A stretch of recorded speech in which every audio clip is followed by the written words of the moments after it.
ಕೇಂದ್ರ ಸರ್ಕಾರ ರೈತರಿಗೆ ಗುಡ್ ನ್ಯೂಸ್ ನೀಡಿದೆ. ಪಿಎಂ ಕಿಸಾನ್ ಪ್ರಧಾನಮಂತ್ರಿ ಕಿಸಾನ್ ಸಮ್ಮಾನ್ ನಿಧಿ ಯೋಜನೆ ಮೂಲಕ ಅರ್ಹ ರೈತರ ಖಾತೆಗೆ 18ನೇ ಕಂತು 2,000 ರೂಪಾಯಿ ಬಿಡುಗಡೆ ಮಾಡುವ ಮೂಲಕ ಶುಭ ಸುದ್ದಿ ನೀಡಿದೆ.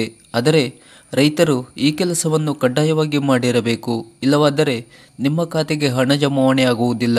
ಪ್ರಧಾನಮಂತ್ರಿ ಕಿಸಾನ್ ಸಮ್ಮಾನ್ ನಿಧಿ ಯೋಜನೆ ಭಾರತ ಸರ್ಕಾರದ ಒಂದು ಉಪಕ್ರಮವಾಗಿದ್ದು, ದೇಶದ ರೈತರಿಗೆ ಆರ್ಥಿಕ ನೆರವು ನೀಡುವ ಉದ್ದೇಶವನ್ನು ಹೊಂದಿದೆ.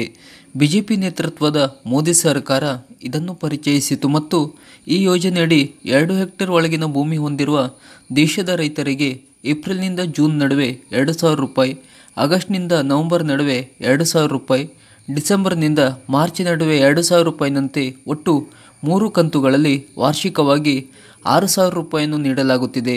ಈ ಹಣ ಅನ್ನದಾತನಿಗೆ ಬೀಜ, ಗೊಬ್ಬರ, ಕೃಷಿ ಉಪಕರಣಗಳನ್ನು ಖರೀದಿಸಲು ಅನುಕೂಲವಾಗುತ್ತವೆ ಮತ್ತು ಇದರಿಂದ ರೈತರ ಆದಾಯ ಹೆಚ್ಚಿಸುವುದರ ಜೊತೆಗೆ ಕೃಷಿ ಕ್ಷೇತ್ರವನ್ನು ಉತ್ತೇಜಿಸಲು ಸಹಾಯ ಮಾಡಿದಂತಾಗುತ್ತದೆ. ಇಲ್ಲಿಯವರೆಗೆ ಈ ಪಿಎಂ ಕಿಸಾನ್ ಯೋಜನೆಯ ಮೂಲಕ ತಲಾ 2,000 ರೂಪಾಯಿದಂತೆ 17ನೇ ಕಂತಿನ ಒಟ್ಟು 34,000 ರೂಪಾಯಿಗಳನ್ನು ಕೇಂದ್ರ ಸರ್ಕಾರ ಬಿಡುಗಡೆ ಮಾಡಿದೆ. ಈಗ 18ನೇ ಕಂತು ಯಾವಾಗ ಬಿಡುಗಡೆಯಾಗಲಿದೆ ಎಂದು ಕಾದು ಕುಳಿತಿದ್ದವರಿಗೆ ಶುಭ ಸಮಾಚಾರ ನೀಡಿದೆ ಮೋದಿ ಸರ್ಕಾರ. ಸೆಪ್ಟೆಂಬರ್ 17ರಂದು ಅರ್ಹ ರೈತರ ಫಲಾನುಭವಿಗಳ ಖಾತೆಗೆ ತಲಾ 2,000 ರೂಪಾಯಿನಂತೆ ಬಿಡುಗಡೆ ಮಾಡಿದೆ. ಈ ಪಿಎಂ ಕಿಸಾನ್ ಯೋಜನೆಯಿಂದ ಸರಿಸುಮಾರು 9.3 ಕೋಟಿ ರೈತರಿಗೆ ಅನುಕೂಲವಾಗಲಿದ್ದು, ವರ್ಷದ ಪ್ರತಿ ಕಂತಿಗೂ 20,000 ಕೋಟಿಗೂ ಅಧಿಕ ಹಣವನ್ನು ಕೇಂದ್ರ ಸರ್ಕಾರ ಇದಕ್ಕಾಗಿ ಮೀಸಲಿಡುತ್ತಿದೆ. ಇನ್ನು ಪಿಎಂ ಕಿಸಾನ್ 18ನೇ ಕಂತಿನ ಹಣ ಪಡೆಯಲು ರೈತರು ಕಡ್ಡಾಯವಾಗಿ ಪಿಎಂ ಕಿಸಾನ್ KYC ಮಾಡಿರಬೇಕು. KYC ಆಗದೇ ಇದ್ದವರಿಗೆ ಈ ಹಣ ಜಮಾವಣೆ ಆಗುವುದಿಲ್ಲ.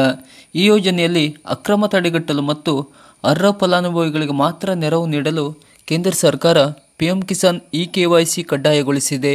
ಹಾಗಾಗಿ ಯಾರು ಪಿಎಂ ಕಿಸಾನ್ KYC ಇನ್ನೂ ಪೂರ್ಣಗೊಳಿಸದಿದ್ದರೆ ಕೂಡಲೇ ನಿಮ್ಮ ಹತ್ತಿರದ ಗ್ರಾಮ ಕರ್ನಾಟಕ ಒನ್ ಅಥವಾ CSC ಸೆಂಟರ್ಗೆ ಭೇಟಿ ನೀಡಿ ಪಿಎಂ ಕಿಸಾನ್ ವೆಬ್ಸೈಟ್ನಲ್ಲಿ ಬೆರಳಚ್ಚು ನೀಡುವ ಮೂಲಕ KYCಯನ್ನು ಪೂರ್ಣಗೊಳಿಸಬಹುದು. ಈ ಕೂಡಲೇ ಈ ಕೆಲಸವನ್ನು ಮಾಡಿ, ಏಕೆಂದರೆ 18ನೇ ಕಂತು ಈಗಾಗಲೇ ಬಿಡುಗಡೆಯಾಗಿದ್ದು ಅರ್ಹ ಫಲಾನುಭವಿ ರೈತರ ಖಾತೆಗೆ ಹಂತ ಹಂತವಾಗಿ ಜಮಾವಣೆ ಆಗುತ್ತಿದೆ.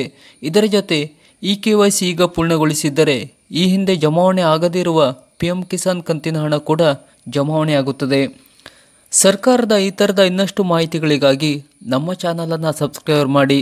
ನಮಸ್ಕಾರ.